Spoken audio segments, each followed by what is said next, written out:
नमस्कार, ये आकाशवाणी चंडीगढ़ है। अब आप अमन सैनी से प्रादेशिक समाचार सुनिए। पहले इस बुलेटिन के मुख्य समाचार। प्रधानमंत्री नरेंद्र मोदी ने आज संविधान हत्या दिवस पर पूर्व प्रधानमंत्री अटल बिहारी वाजपेयी की कविता की पंक्तियों को पढ़ा और कहा कि ये आज भी उस कालखंड के काले अध्याय की याद दिलाती हैं।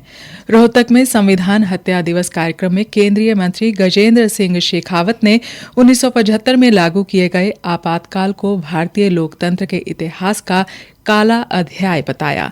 केंद्रीय शिक्षा मंत्री धर्मेंद्र प्रधान ने कहा, आपातकाल नागरिकों के अधिकारों के हनन और लोकतंत्र की हत्या की याद दिलाता है।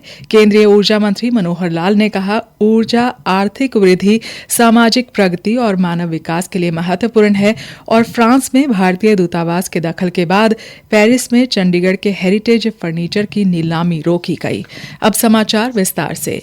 प्रधानमंत्री नरेंद्र मोदी ने आज संविधान हत्या दिवस के अवसर पर पूर्व प्रधानमंत्री अटल बिहारी वाजपेयी द्वारा रचित एक कविता की पंक्तियां पढ़ी। सोशल मीडिया पोस्ट में प्रधानमंत्री ने कहा कि यह कविता मात्र पंक्तियों का संग्रह नहीं है, बल्कि आपातकाल के दौरान लोकतंत्र पर थोपे गए दर्द, घुटन और प्रतिबंधों की एक जीवंत और सशक्त अभिव्यक्ति है। उन्होंने कहा कि वाजपेयी जी की कालजयी पंक्तियां आज भी उस कालखंड के काले अध्यायों को आवाज देती हैं।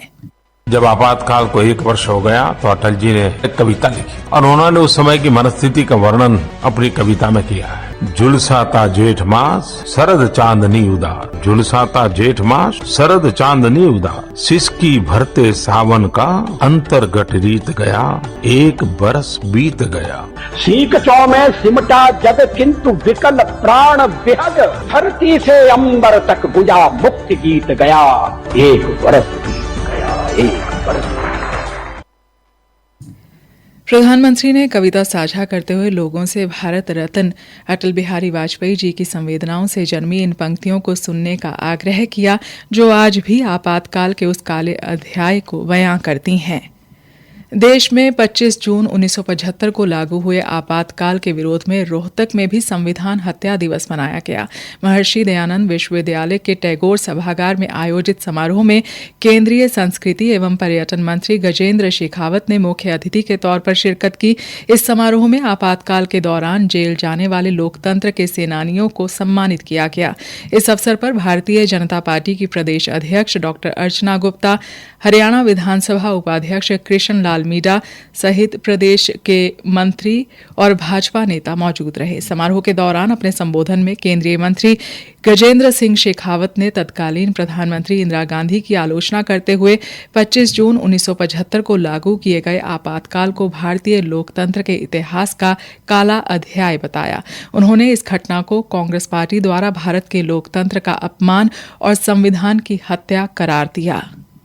आज का दिन देश के लोगों के लिए भी, हरियाणा और रोहतक के लोगों के लिए भी और इस लोकतांत्रिक भारत के लिए अत्यंत महत्वपूर्ण दिन है। 1975 में आज के दिन जिस तरह से गला घोंट करके हत्या करने का प्रयास किया गया, लोकतंत्र का जिसे हमने लाखों कुर्बानियों और बलिदानों के बाद में अर्जित किया, उसका गला घोंटने का जिस तरह से कुत्सित षड्यंत्र अपनी आप को सत्ता पर बनाए रखने की अभीपसा से किया, आज का ये दिन हमें उस कालरात्रि का स्मरण कराने के साथ साथ में उस लंबे प्रेरक संघर्ष ये अंततः सत्य विजयी होता है और अंधकार समाप्त होता है, उसके बारे में बोध कराने वाला दिन है।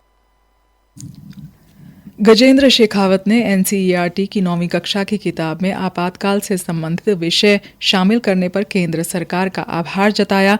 केंद्रीय मंत्री गजेंद्र शेखावत व हरियाणा के पर्यटन मंत्री डॉक्टर अरविंद शर्मा ने अनुरोध किया कि रोहतक में आपातकाल ने संबंधित अनुभव केंद्र बनाया जाए। कार्यक्रम में आपातकाल के दौरान जेल जाने वाले सोनीपत के राजेंद्र सिंह व जयपाल एडवोकेट ने अपने अनुभव साझा किए। आज चंडीगढ़ में भारतीय जनता पार्टी द्वारा वर्ष 1975 में नागरिकों के अधिकारों के हनन और लोकतंत्र की हत्या के उपलक्ष्य में संविधान हत्या दिवस मनाया गया।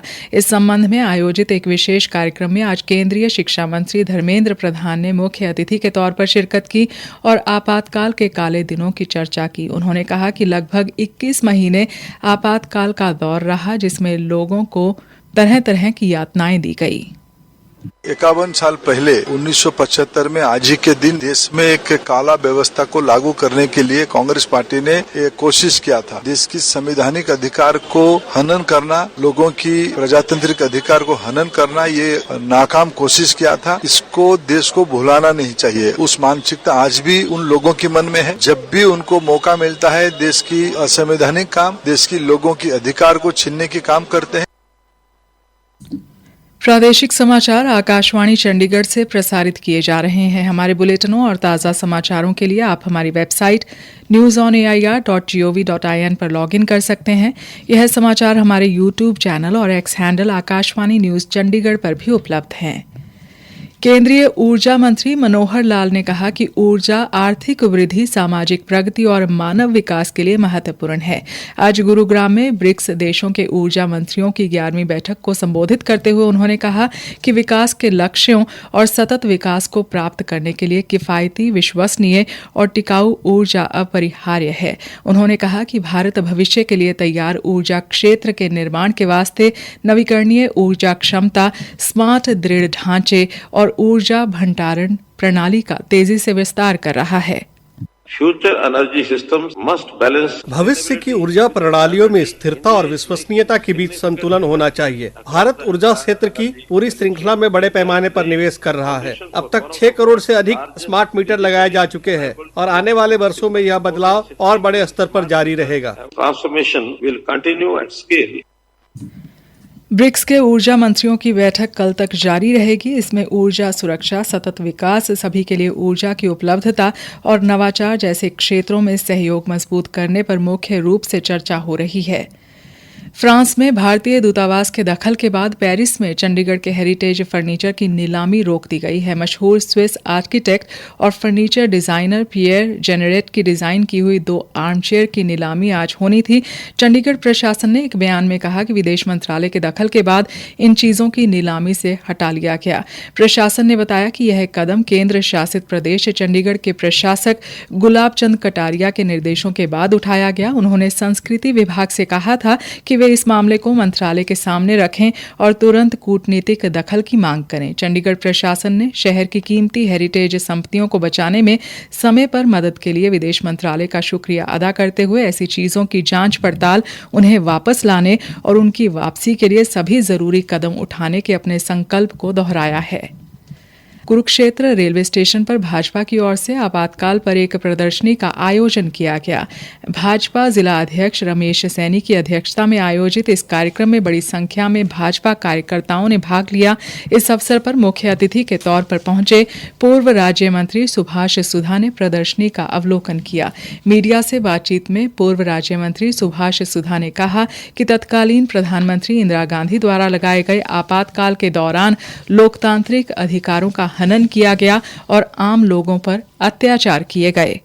किस प्रकार से कांग्रेस के नेता श्रीमती इंदिरा गांधी जी ने इमरजेंसी लगाई और उस इमरजेंसी के तहत किस प्रकार से लोगों को बहुत बड़ा हरासमेंट की गई। कांग्रेस के काले नामे आपने देख लिए होंगे, एग्जीबिशन लगाई, देख आंखों में आंसू आते हैं। किस प्रकार इमरजेंसी के समय पर धक्के से नसबंदी की गई, युवाओं पर अत्याचार किए गए, उनके ऊपर मोमबत्ती जलाई गई, किस प्रकार से युवाओं को बांधा गया। बहुत से हमारे जनसंघ के नेता और हमारे RS के नेताओं को जो भी कांग्रेस के अंगेश आवाज उठाता था उसको अंदर देते थे। उसमें बहुत से नेता, लालकृष्ण आडवाणी जी, आदरणीय वाजपेयी जी, बहुत से लोग नेता गिरफ्तार हुए।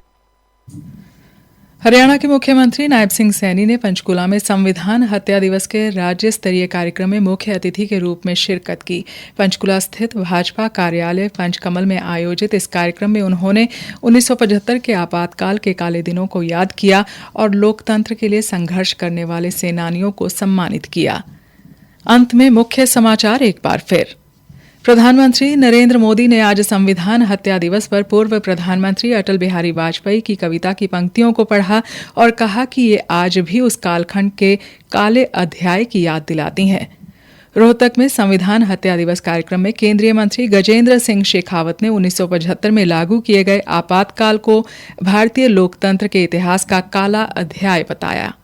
केंद्रीय शिक्षा मंत्री धर्मेंद्र प्रधान ने कहा, आपातकाल नागरिकों के अधिकारों के हनन और लोकतंत्र की हत्या की याद दिलाता है। केंद्रीय ऊर्जा मंत्री मनोहर लाल ने कहा, ऊर्जा आर्थिक वृद्धि, सामाजिक प्रगति और मानव विकास के लिए महत्वपूर्ण है। और फ्रांस में भारतीय दूतावास के दखल के बाद पेरिस में चंडीगढ़ के हेरिटेज फर्नीचर की नीलामी रोकी गई। इसी के साथ समाचार बुलेटिन समाप्त हुआ।